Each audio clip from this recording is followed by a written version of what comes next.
저는 14개월 딸아이를 둔 아기 엄마입니다. 계엄 당일 6퇴 후에 소파에 누워있다가 계엄 선포를 보고 바로 법조문을 확인하였습니다. 민주당이 다수당인데 금방 해제가 될 텐데 대통령이 검사인데 그 사실을 모를 리 없을 텐데 도대체 이게 무슨 상황인가? 역시나 금세 국회 해제 의결이 있었고 계엄은 해제되었습니다. 담화문을 찬찬히 읽어보았습니다. 제가 임신과 출산과 육아를 하느라 몰랐던 민주당이 저지른 폐악을 일당 독재의 파쇼 행위를 확인하고 아이와 함께 하려고 비워둔 시간을 나누어 이 사건에 뛰어들게 되었습니다. 저는 계몽되었습니다. 체제 전복을 노리는 반국가 세력이 준동하고 있습니다.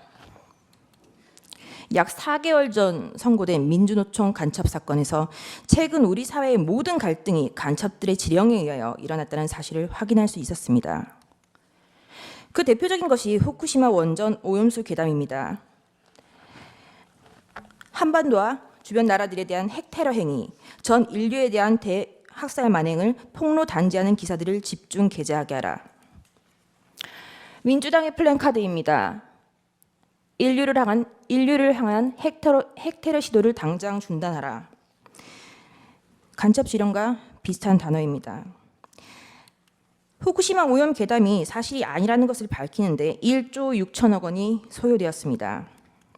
1조 6천억 원은 민주당이 삭감한 대왕고래 프로젝트 497억 30번, 민주당이 삭감한 민생범죄 수사 특활비 특경비 587억 27년치, 민주당이 삭감한 아이돌봄 지원 사업 384억 40년치, 민주당이 삭감한 전공의 지원 예산 931억 17년치입니다. 윤석열 대통령은 2022년 3월 9일 당선되었습니다. 간첩들은 대선 후보 시절부터 윤석열 놈에게 공격의 화살을 집중하라고 하였습니다. 또한 공정, 기회, 새로운 변화로 청년들이 보수화되는 것을 막고 진보 민주개혁 세력의 역량상 우세를 보장하도록 조직 사업을 하라고 지령을 내렸습니다.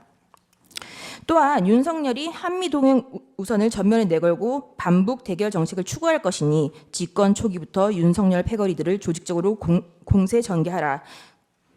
그리고 윤석열 놈과 일가 족속, 측근들의 정치 추문을 집요하게 압박 공세를 강화하라고 제2의 촛불항쟁 때와 같은 윤석열 탄핵투쟁의 불씨를 지펴올리라고 지령을 내렸습니다. 이에 따라 비상계엄 전까지 약 178회에 달하는 윤석열 퇴진 탄핵 집회를 열었습니다.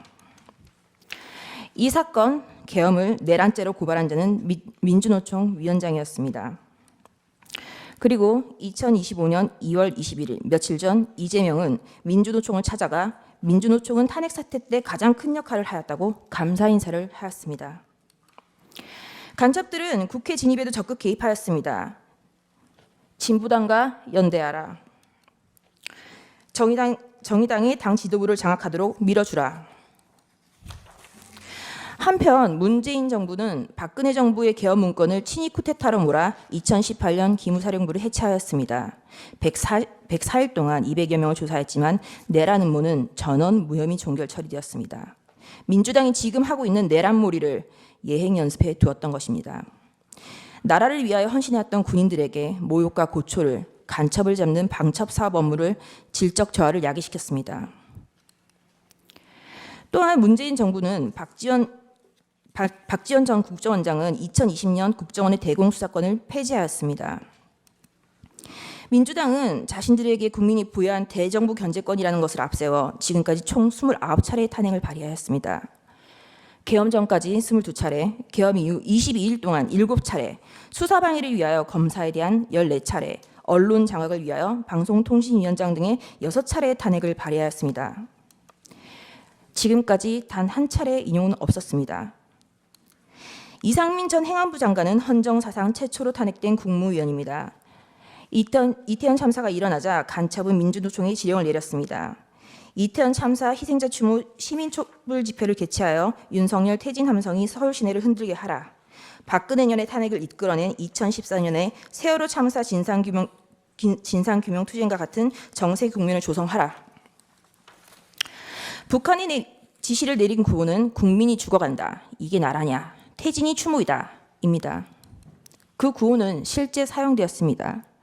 화면에 보시다시피 퇴진이 추모다, 국민들이 죽어간다, 이게 나라냐 라는 구호가 사용되었습니다. 이 구호를 사용한 단체는 촛불행동입니다. 촛불행동 상임대표 김민웅은 민주당 김민석의 친형입니다. 이것이 저희가 확인한 민주노총 간첩 판결문의 마지막 지령입니다. 우리는 아직 검거되지 않은 간첩들이 어디서 얼마나 어떤 지령을 내리고 있는지 알 수 없습니다. 이상민 장관에 대한 탄핵소추는 만장일치로 기각되었습니다. 직무정지 기간은 167일입니다. 29차례 탄핵 중 14건은 검사에 대한 것입니다. 제1차 검사 탄핵입니다. 헌정사상 첫 번째 검사에 대한 탄핵입니다. 이날은 이재명의 백현동 대북 송금 의혹에 대한 영장 체포동의 표결이 있었던 날이었습니다. 이날 민주당은 국무총리 한덕수에 대한 해임 건의안 그리고 검사 안동환에 대한 탄핵소추를 맞불로 상정하여 가결시켰습니다. 검사 안동환에 대한 탄핵은 기각되었고 직무정지 낸 기간은 251일입니다. 제2차 검사 탄핵, 검사 이몽석, 검사 손준성, 검사 이정섭, 검사 이희동, 그리고 제1차 방송통신위원장 이동관에 대한 탄핵을 23년 11월 9일 발의하였고 철회하였습니다. 이 중 검사 이정섭은 이재명에 대한 쌍방울 대북 송금 사건, 법화 유용 사건을 수사한 검사입니다. 2023년 12월 28일 제3차 검사 탄핵, 검사 손준성, 검사 이정섭에 대하여 그리고 이동관 방송통신위원장에 대하여 탄핵소추를 다시 발의하였습니다. 그리고 방송통신위원장 이동관에 대한 탄핵소추는 철회하였습니다. 그 철회 사유는 방송통신위원장에 대한 탄핵 사유를 검찰청법 위반으로 탄핵소추한다고 하여 황급히 철회한 것입니다. 이 탄핵소추안은 고민정 등 168인 등의 발의로 제출되었습니다.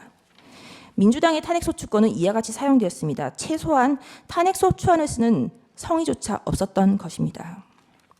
그리고 그 다음 날 2023년 11월 29일 방송통신위원장 이동관에 대하여 세 번째 탄핵소추를 발의하였습니다. 이동관은 20일 사이에 3번이나 탄핵 발의를 당하였습니다. 탄핵이 가결되면 직무집행이 정지되어 방통위 업무가 마비되므로 이동관 방통위원장은 결국 사의를 표명하였습니다. 이와 같이 무성의한 장난 같은 탄핵소추 발의와 철회, 재발의에 대하여 국민의힘 소속 의원들은 국회의장들을 상대로 심의 표결권을 침해하였다며 권한쟁의 심판을 청구하였으나 각하했습니다.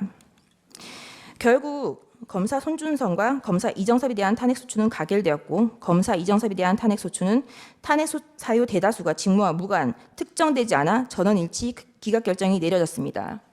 직무정지 기간은 272일입니다.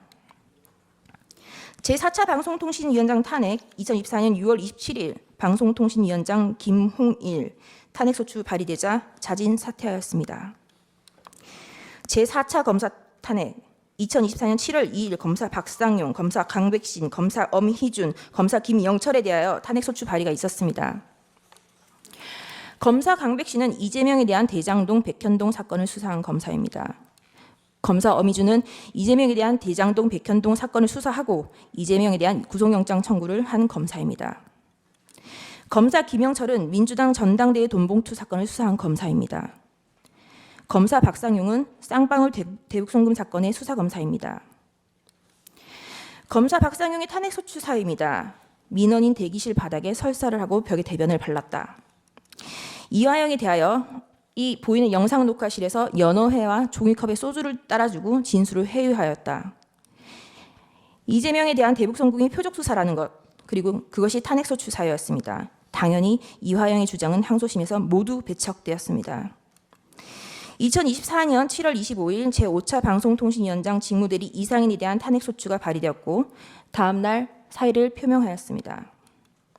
이진숙은 2024년 7월 31일 방송통신위원장에 취임을 하였고 그 다음 날 탄핵소추가 발의되었습니다. 단 이틀 일하였는데 헌재는 4대4로 기각을 하였고 직무정지 기간은 174일입니다.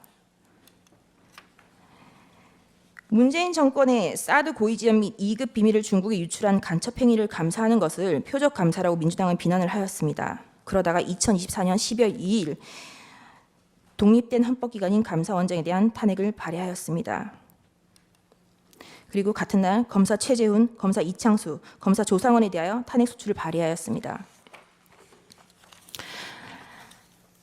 그리하여 하루 뒤 그 다음 날 대통령은 2024년 12월 3일 비상계엄을 선포하였습니다.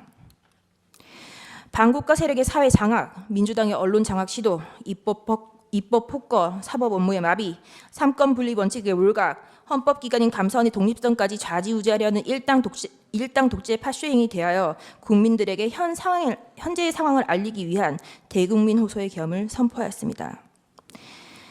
그럼에도 민주당은 멈추지 않았습니다. 결국 2024년 12월 5일 검사 최재훈, 이창수, 조상원에 대한 탄핵을 가결하였습니다. 그리고 감사원장 최재해에 대해서도 탄핵을 가결하였습니다. 감사원장의 탄핵 사유는 구체적으로 특정되지조차 않았고 검사 3인에 대한 탄핵 소추 사유도 모호하다고 지적을 받았습니다. 2024년 12월 4일 피청구인에 대하여 1차 탄핵을 발의하였고 그 사유 중 일부는 중국, 러시아를 적대시하고 일본 중심의 기이한 외교정책을 고집한다라는 것이었습니다.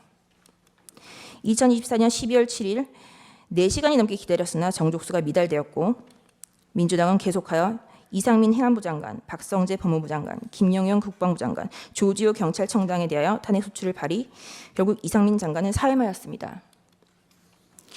대통령에 대한 탄핵이 쉬이 이루어질 것 같지 않자 한동훈에 대한 체포설, 정치인에 대한 체포설, 판사에 대한 체포설이 난무하기 시작하였습니다.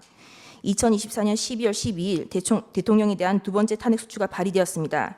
그리고 체포설만 가지고 부족하자 2024년 12월 13일 김어준이 한동훈에 대한 사살설을 터뜨렸습니다. 우리는 모두 이 뉴스가 이제는 가짜인 것을 압니다. 결국 2024년 12월 14일 대통령에 대한 탄핵 소추가 가결되었고 헌법재판관이 임명하지 않는다는 이유로 한덕수 국무총리를 탄핵하였습니다. 그리고 최상목 권한대대행에 대하여 각종 사유로 탄핵 카드를 꺼내고 있는 것을 국민 여러분들은 지켜보고 있을 것입니다.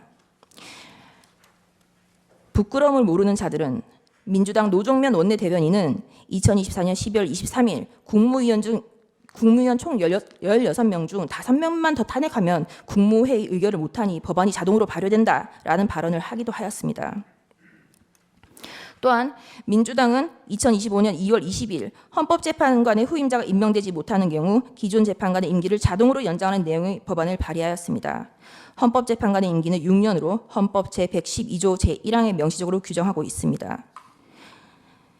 도대체 누가 국헌을 문란하게 하고 있는 것인지 묻고 싶습니다. 이상입니다.